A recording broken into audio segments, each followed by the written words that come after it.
সাজিয়ে উর্দু খুলে রাজনৈতিক নেতা হয়ে নিজেরা দল করে নির্বাচনে যে কারচুপি, নির্বাচন যে দখলের নির্বাচন, ভোট কারচুপি নির্বাচন, সেই নির্বাচনের কালচারটা শুরুই তো করে দিল জিয়াউর রহমান। আজকে অবশ্য মাঝে মাঝে দেখি বক্তৃতায় শুনি, দেখলাম বিএনপির নেত্রী তিনি তার বক্তৃতা বলছেন আওয়ামী লীগের আমাদের সরকারের পায়ের নিচে নাকি মাটি নাই।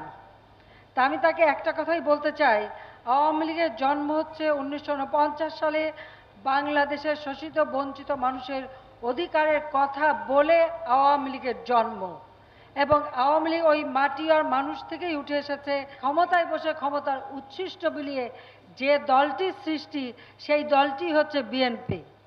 কাজেই এই দল কোনো মাটির থেকে গড়ে ওঠে নাই, এ দল উঠেছে ক্ষমতার উচ্চ শিখরে বসে।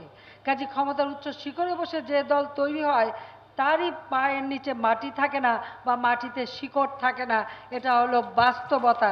এ কথাটা তার মনে রাখা উচিত। আর দ্বিতীয় কথা, যে ক্ষমতায় তারা যখন ছিল এদেশকে কি দিয়েছে?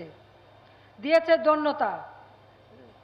বাঙালি জাতি বিশ্ব দরবারে হাত পেতে চলতে হয়েছে, ভিক্ষার ঝুলি নিয়ে চলতে হয়েছে। বাংলাদেশ এগিয়ে যাচ্ছে অর্থনৈতিকভাবে, সব থেকে বড় বাজেট 4,266 কোটি টাকার বাজেট আমরা দিয়েছি। এত বড় বাজেট আর কখনো কেউ দেয়নি। বাজেট পেশ করা হয়েছে, পার্লামেন্টে আলোচনা হবে, হয়তো কারো কিছু সমস্যা থাকতে পারে, নিশ্চয়ই তা আমরা সেটা দেখব, সমাধান করব, আমরা বাংলাদেশকে এগিয়ে নিয়ে যাব। ইতিমধ্যে আমরা নিম্ন মধ্য হয়, কিন্তু নিম্ন মধ্য হয় না, আমরা মধ্যম আয়ের দেশে উন্নীত হব।